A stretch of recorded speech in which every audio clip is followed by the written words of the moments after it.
Shalom, selamat pagi Bapak Ibu yang terkasih dalam Tuhan. Renungan pagi Jumat 30 September 2022 dengan tema mental seorang pemenang, diambil dalam 2 Timotius pasal 1 ayat 7. Katakan demikian, sebab Allah memberikan kepada kita bukan roh ketakutan, melainkan roh yang membangkitkan kekuatan, kasih, dan ketertiban. Persaingan itulah mungkin kata yang tepat untuk memulai renungan kita pagi ini. Kata persaingan menurut KBBI adalah usaha memperlihatkan keunggulan masing-masing yang dilakukan perseorangan dalam kurung perusahaan negara pada bidang perdagangan, produksi, persenjataan, dan sebagainya. Sadar atau tidak, ada kompetisi yang harus kita jalani, dan tentunya dalam setiap kompetisi pasti ada pemenangnya.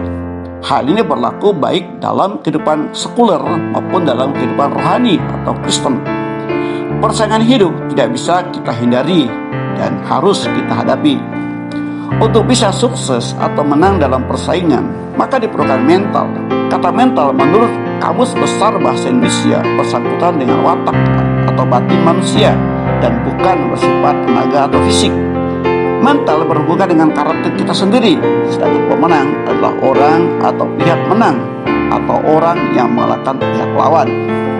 Keberhasilan atau kesuksesan sangat dipengaruhi oleh mental.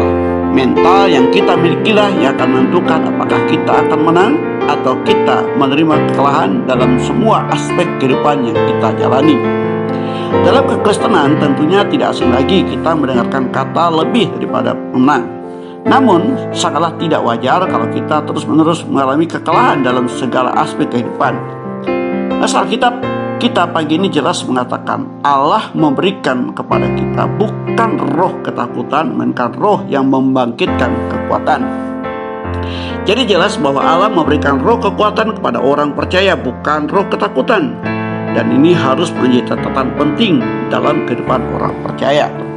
Kemudian di dalam Roma pasal 8 ayat 37 tertulis, tetapi dalam semua itu kita lebih daripada orang-orang yang menang oleh Dia yang telah mengasihi kita. Dari dua nas Alkitab tersebut menjelaskan bahwa Allah telah memberikan jaminan kemenangan bagi orang percaya. Karena Kristus adalah pemenang sejati.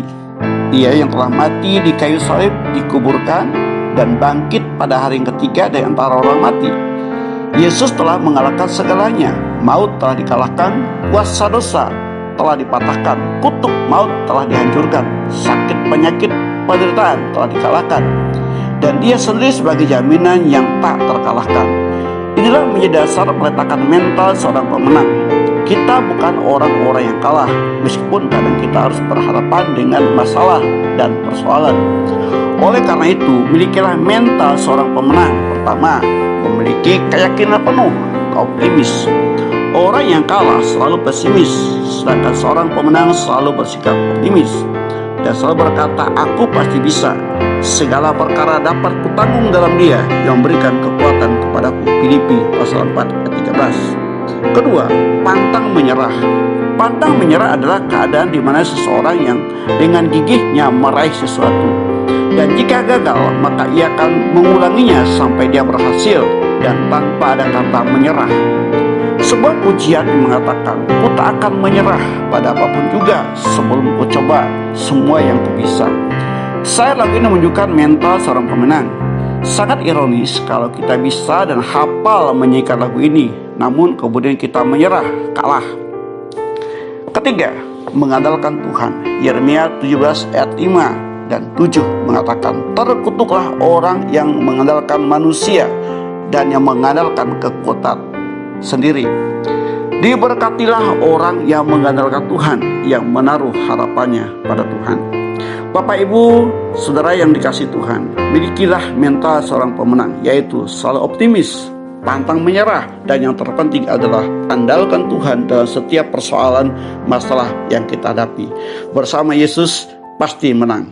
Amin. Tuhan Yesus memberkati.